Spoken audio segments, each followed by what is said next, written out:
Hi everybody, welcome to another Chats with Chaudhry. I hope you're safe and well. Today's Chats with Chaudhry is all about HPLC, and I'm delighted to be joined by Lisa Loxterkamp, who is the application specialist at Knauer.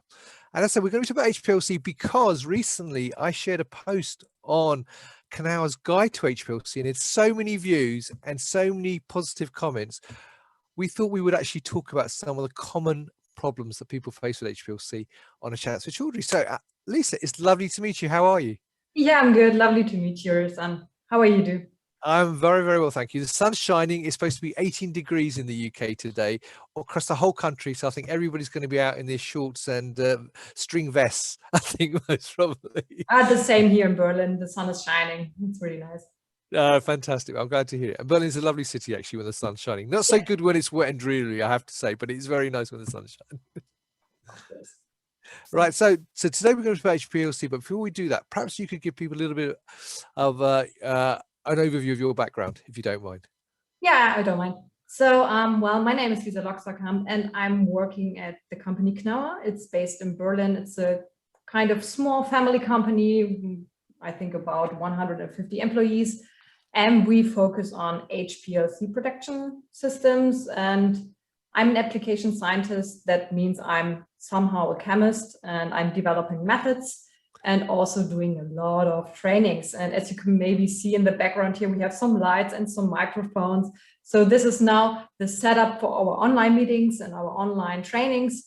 So that's why I'm sitting here in the room with a background and also one device beside of me. Yeah, that's what I'm doing actually. Fantastic. Well, so let's start with a very basic question. Can you flush an HPLC column from both directions? Well, that's a good question. We're also producing HPLC columns here at Knauer, and I just brought one of these columns. It's just really a small item here. And as you can see, we have different sides. So we have this big one here on the left side and here this small one. And this means with this analytical column, we have a pre-column. And this is preventing the main column to be dirty or getting, just destroyed. So in this case, only flush it from this to this side. So, but if you have a column without these pre-column, then it's totally fine. You can flush it on the other side. And also if you think your column is not really well doing anymore, so you just need to clean it, then it's also allowed for a short time to clean it in this way or in this way. But also I have brought another one. This is quite huge. So just for the change here, I really like to show that this is the analytical part. I'm working mostly with these ones, but some of my colleagues are working with these ones.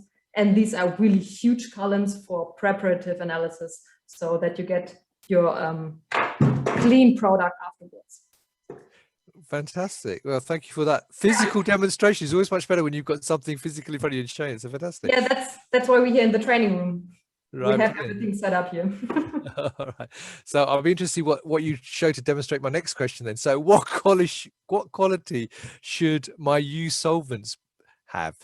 Well, this won't be something I can show because it needs to be high quality.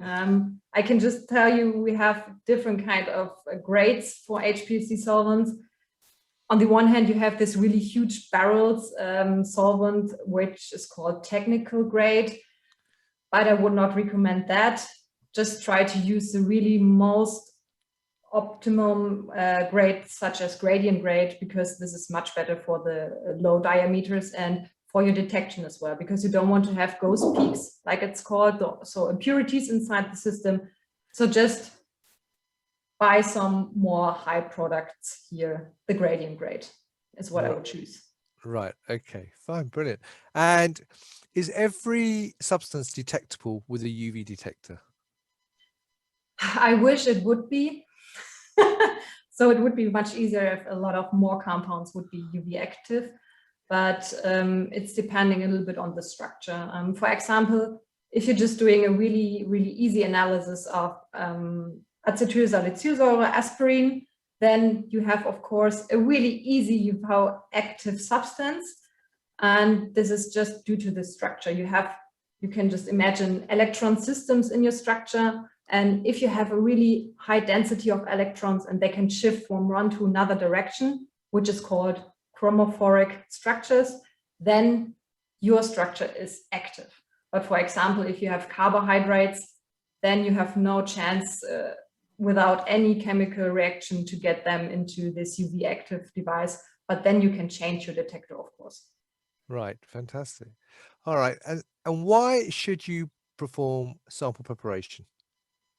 Well, the sample preparation, as I said, high purity in the solvents is a must-have in HPLC, and also the sample has quite a huge source of impurities.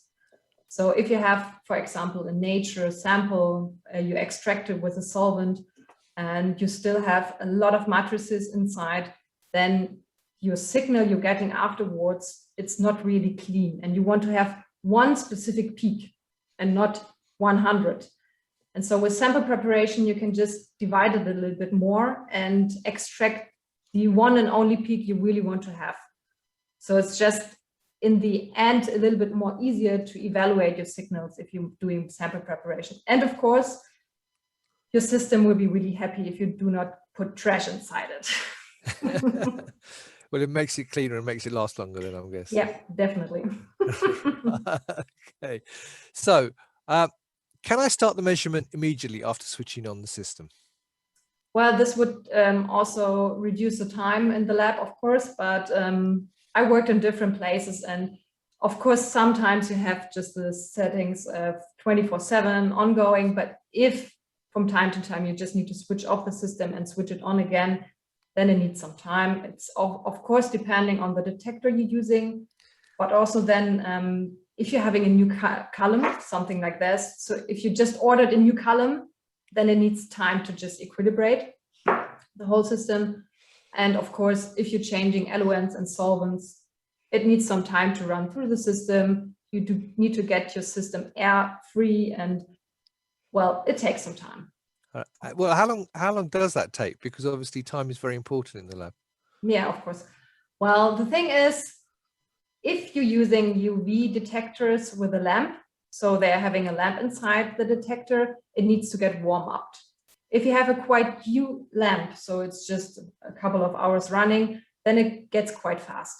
So you just start your system maybe 20-30 minutes and it's a way to run. But if your lamp is quite old, then it can take up to 1 hour. So you just need to check your signal on side the software.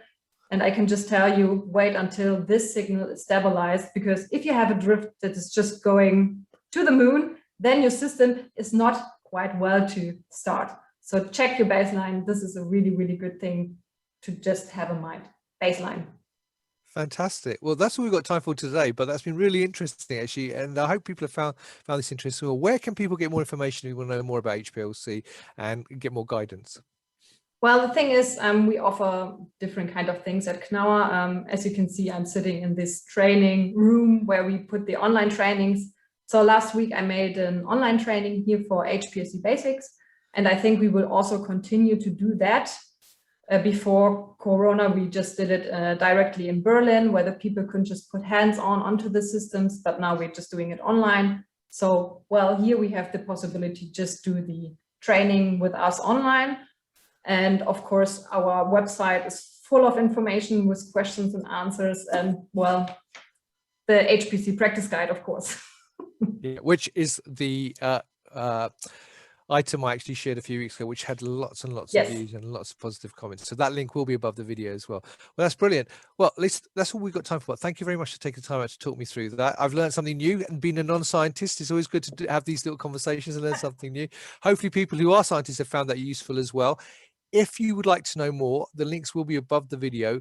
Also, you can message Lisa directly. I'm sure she'll be delighted if you've got any questions to see them below the video. So feel free to ask her any questions. And also, if you have got any questions, send them in, because hopefully if this is well received, we might do another one of these with more questions, but from you. So that would be fantastic.